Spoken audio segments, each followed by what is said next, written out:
Hello everyone, Volker here from MSO-dlx, continuing the talk about special charts. In this episode we will have a look at the floating bars. Let's get a practice sheet, and you see there will be many variations. The data is selected for a shift click. All right. Now, what do we have? We have floating bars extending from the left to the right.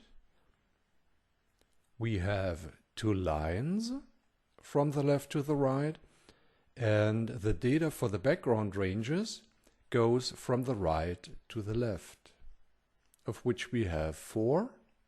1, 2, 3, and the starting range. Now, let's do a shift click. Which column in the selected data range contains the value for the end series? That's the column 6. How many line series do we have? We have 2.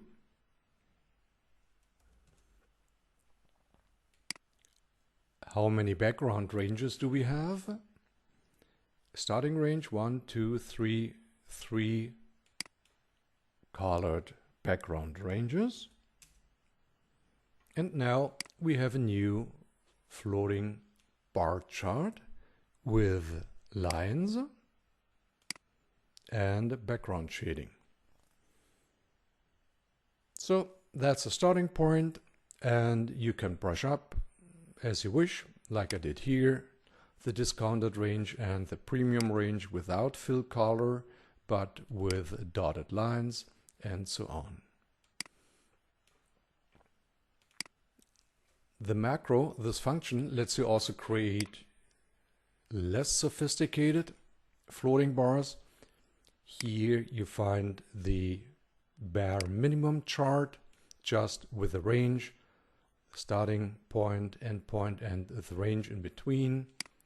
You may create more floating bars like discounted and premium here.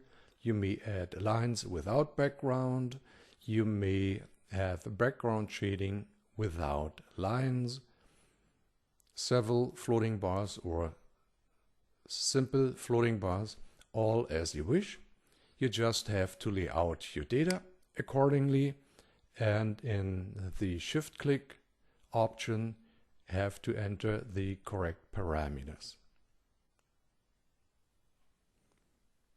Will save you lots of time too. I hope you like it. So long, Volker from MSO-dlx.